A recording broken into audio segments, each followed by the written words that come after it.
عزیز طلباء،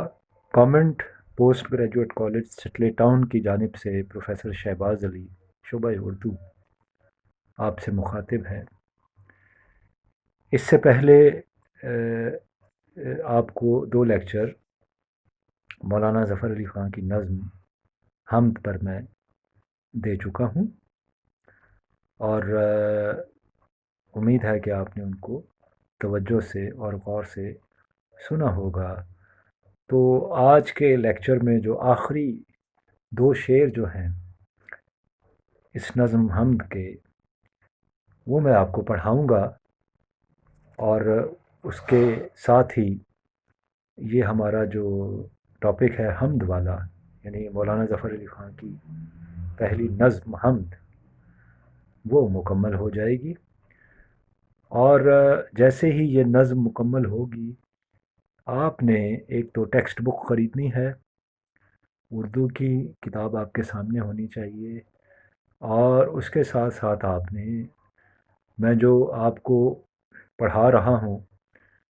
مشکل الفاظ کے معنی آپ نے لکھنے ہیں، اور اس کے ساتھ ساتھ ان اشعار کی تشریح کی آپ نے مشق کرنی ہے۔ یہ آپ کا ہوم ورک ہے اور یہی آپ کی اسائنمنٹ ہے۔ تو چلیں ہم چلتے ہیں اس نظم حمد کے آخری دو اشعار کی طرف۔ ہوئی ختم اس کی حجت اس زمیں کے بسنے والوں پر۔ حجت کا معنی ہوتا ہے دلیل، اور زمین کے بسنے والوں سے مراد ہے یہاں کے رہنے والے انسان، آدم، یہاں کی مخلوق، کہ پہنچایا ہے ان سب تک محمد نے کلام اس کا۔ بہت کمال کا شعر ہے یہ اس حمد کا۔ تو اس سے مراد یہ ہے کہ ہمارے آخری پیغمبر حضرت محمد صلی اللہ علیہ وسلم، جن پر قرآن نازل ہوا، تو قرآن کی تکمیل جو ہے وہ ہوئی، اور مذہب اسلام کا جو پیغام تھا وہ، اس میں جو دلیل تھی وہ اپنے اختتام کو پہنچی۔ حجت ختم ہونا سے مراد ہے کہ قرآن پاک کا جو میسج تھا، جو قرآن تھا، وہ ہمارے آخری پیارے نبی محمد صلی اللہ علیہ وآلہ وسلم کے ذریعے سے اللہ تعالیٰ نے وہ ہم تک پہنچا دیا۔ تو اس نظم میں شاعر کہتا ہے کہ اب اللہ کا پیغام جو ہے اس کی تکمیل ہو چکی ہے۔ قرآن پاک مکمل طور پر جب نازل ہو گیا تو حضرت محمد صلی اللہ علیہ وسلم نے حجۃ الوداع کے موقع پر تمام مسلمانوں کو اکٹھا کیا، اور اکٹھا کرنے کے بعد ان کو کہا کہ آج کے دن دین کی تکمیل ہو گئی ہے، یعنی حجت تمام ہو گئی، یعنی جو قرآن کا میسج ہے وہ مکمل ہو گیا، قرآن پاک مکمل ہو گیا، اور یہ کلام میرے ذریعے سے، میں اللہ کا آخری پیغمبر ہوں، اور میرے بعد نہ کوئی نبی آئے گا اور نہ ہی کوئی آسمانی کتاب آئے گی۔ لہٰذا قیامت تک مسلمانوں کے لیے اگر میسج ہے خدا کا تو وہ قرآن پاک میں ہے، جو میرے ذریعے سے تمام دنیا کے مسلمانوں تک پہنچا دیا گیا ہے۔ تو اس میں بڑی خوبصورت بات کی کہ آقائے دو جہاں حضرت محمد صلی اللہ علیہ وسلم وہ ہستی ہیں کہ جن کے ذریعے سے اللہ تعالیٰ کا آخری پیغام قرآن پاک کی صورت میں، کیونکہ قرآن پاک ایک جامع اور بھرپور کتاب ہے جو تمام انسانوں کے لیے ہے، اور جو چاہے اس سے فیض پا سکتا ہے۔ تو جو اللہ تعالیٰ پر ایمان لاتے ہیں، جو کلمہ پڑھتے ہیں لا الہ الا اللہ محمد رسول اللہ، تو وہ امت مسلمہ میں شامل ہو جاتے ہیں، امت محمدیہ کے افراد بن جاتے ہیں۔ تو ان کے لیے تو ہے ہی ہے، وہ تو قرآن سے ہدایت لیں گے، اور قرآن ایک دین عمل ہے، صرف دین نہیں ہے بلکہ ایک ایسا مذہب ہے کہ جس میں زندگی کے تمام امور، یعنی ہماری پیدائش سے لے کر موت تک ہم نے کس طرح سے زندگی بسر کرنی ہے، اور ہمارے طور اطوار کیا ہونے چاہیے، وہ حضور پاک کی سیرت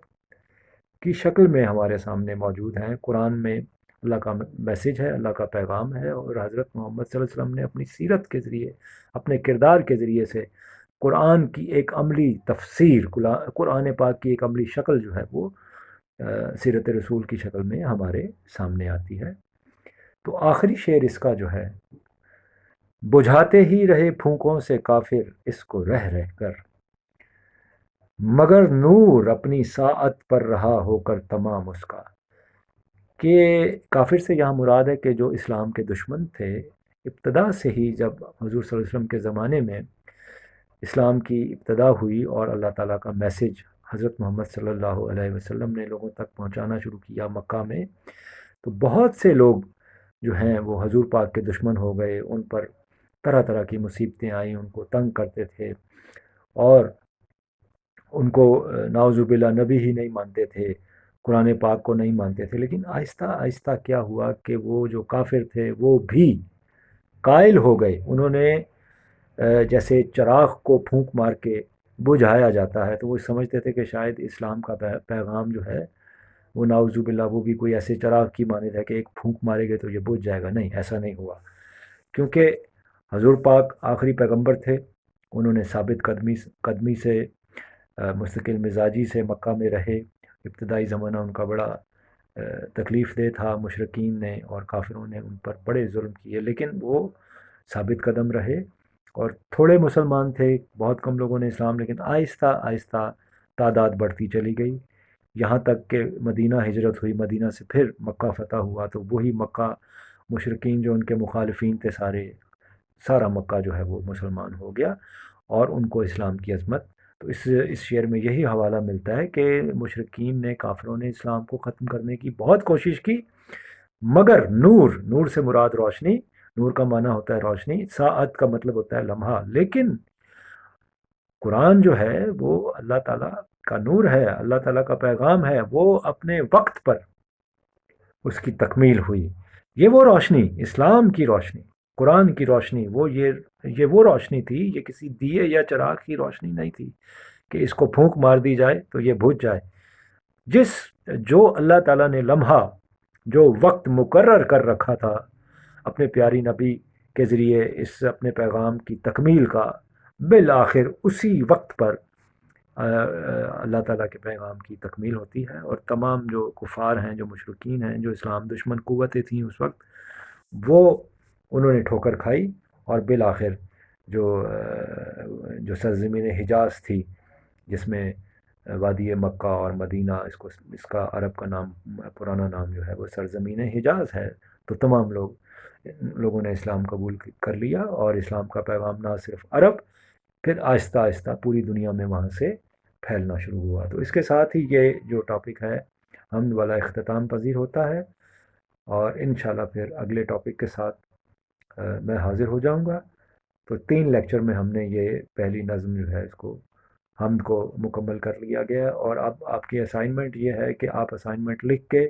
اشعار لکھ کے، اسٹوڈنٹ اگر چاہیں تو مجھے واٹس ایپ پہ اپنی تحریر بھیج سکتے ہیں، تو میں پڑھ کے تو اپنے کمنٹس دے دوں گا کہ اس کو کیسے بہتر بنایا جائے۔ تو آہستہ آہستہ مشق کرتے کرتے ایک وقت آئے گا کہ آپ کی تحریر پختہ ہو جائے گی۔ پہلا مرحلہ تو یہ ہے کہ شعر کے مفہوم کو سمجھا جائے، پھر دوسرا مرحلہ ہے کہ اس کو اپنے آسان لفظوں میں آپ اس کی تشریح آپ نے لکھنی ہے۔